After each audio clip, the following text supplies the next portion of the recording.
O Evangelho segundo João é um dos primeiros relatos da vida de Jesus. E aprendemos no final do livro que vem de um dos seguidores mais próximos de Jesus, conhecido como o discípulo que Jesus amou.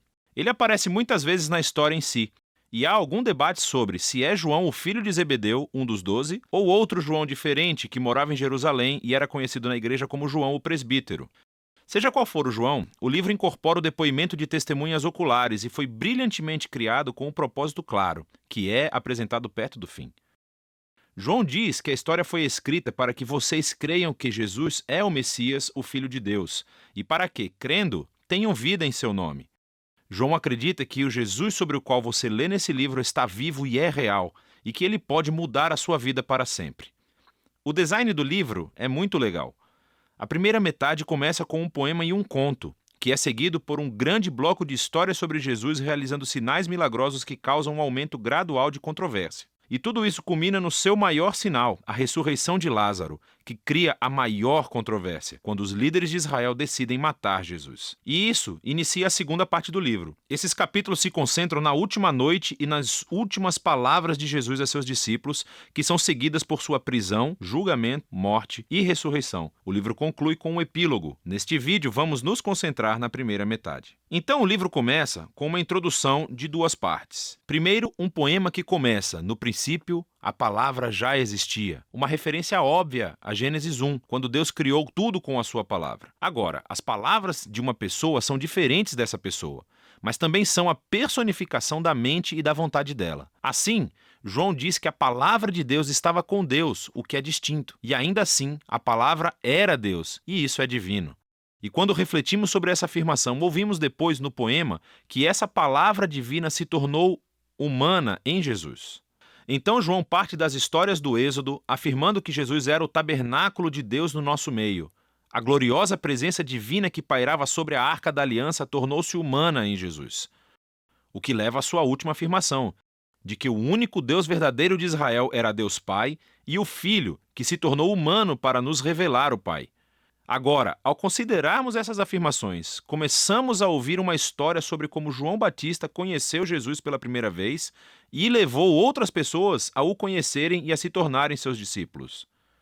E uma por uma, conforme as pessoas se encontravam com Jesus, elas diziam em voz alta quem pensavam que ele é. E nesse capítulo, Jesus recebe 7 títulos. Esses títulos apontam para o interesse que João tem no número 7, mas juntos também têm um significado. Que esse Jesus de Nazaré, que é totalmente humano, é o rei messiânico. Ele é o mestre de Israel. Ele é o Filho de Deus que morrerá pelos pecados do mundo. Essa é uma afirmação muito grande para ser feita sobre uma pessoa, e João irá defendê-la através das histórias nos capítulos 2 a 12. Todas elas têm o mesmo padrão básico. Jesus faz um sinal ou uma afirmação sobre si mesmo, e isso resulta em mal-entendidos ou controvérsias.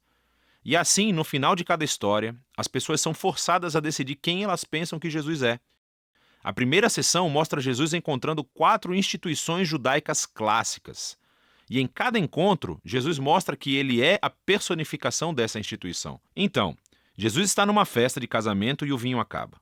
E Jesus transforma esses enormes jarros de água, algo como 455 litros no total, no melhor vinho de sempre.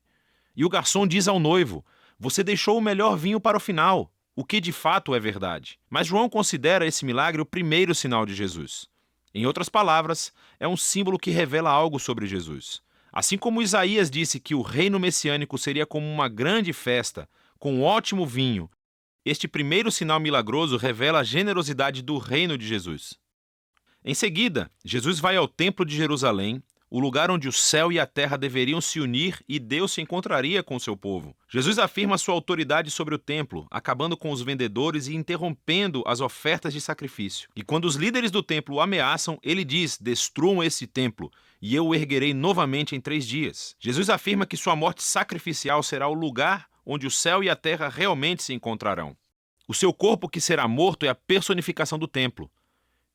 Jesus, então, conversa a noite inteira com um rabino chamado Nicodemos, que pensa que Jesus é como ele, outro rabino e mestre de Israel. Mas Jesus diz que Israel precisa de muito mais do que apenas outro mestre com novas informações. Israel precisa de um novo coração e de uma nova vida. Ou, em suas palavras, ninguém pode experimentar o reino de Deus sem nascer de novo. Jesus acredita que os seres humanos estão presos a uma teia de egoísmo e pecado que levam à morte, mas também sabe que Deus ama este mundo e é por isso que ele está aqui, para oferecer às pessoas um novo nascimento, uma nova chance de vida. A partir daqui, Jesus viaja para o norte e ele acaba em um poço sagrado conversando com uma samaritana, isto é, uma mulher não judia. E eles começam a falar sobre a água que Jesus transforma em uma metáfora para si mesmo. Ele diz que ele está aqui para trazer água que pode se tornar em uma fonte de vida eterna. Agora, em João, esse termo se refere a uma nova qualidade de vida, que é infundida com o amor eterno de Deus. E é uma vida que pode começar agora e perdurar no futuro. Depois disso, João criou outra coleção de histórias que ocorreram durante 4 dias de banquetes sagrados judaicos. E, novamente, Jesus usa as imagens relacionadas ao banquete para fazer afirmações sobre si mesmo. Primeiro, Jesus cura um paralítico no sábado, o que gera uma controvérsia com os líderes judeus sobre trabalhar no dia de descanso. E Jesus diz que é o seu pai quem está trabalhando no sábado, por isso ele também está. E eles entendem o seu significado, pois ele estava chamando Deus de seu pai, igualando-se a Deus, e assim eles decidem que querem matá-lo.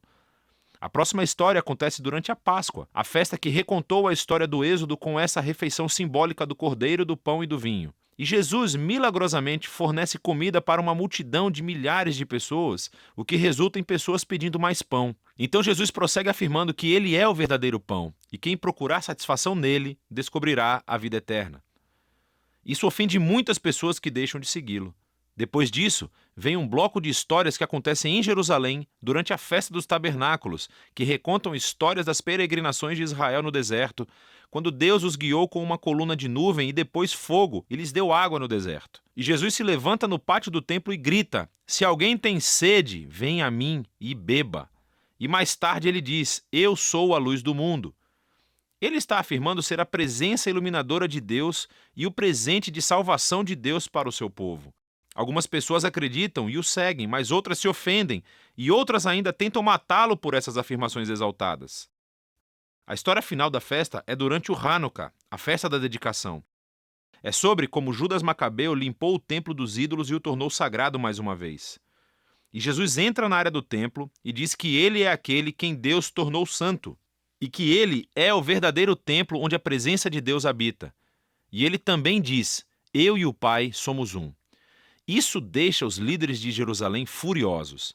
Eles criam um plano para matar Jesus e então ele se retira da cidade. Enfim, todos esses conflitos culminam em um último sinal milagroso. Jesus descobre que seu querido amigo Lázaro está doente, mas a sua família mora perto de Jerusalém, que agora é uma armadilha mortal para Jesus. Jesus poderia ficar longe e salvar a sua própria vida, mas ele ama Lázaro. Então, quando ele ouve que Lázaro morreu, ele segue viagem para levantá-lo dos mortos. E ele o chama para a vida fora do túmulo, sabendo que isso lhe custará a sua própria vida. E a notícia desse sinal incrível se espalha rapidamente, é claro.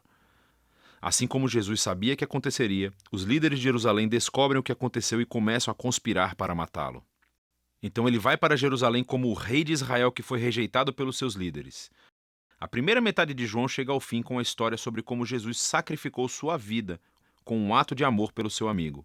E isso, claro, também é um sinal que resultará na crucificação que será explorada com mais detalhes no próximo vídeo. Mas por enquanto, essa é a primeira metade do Evangelho de João.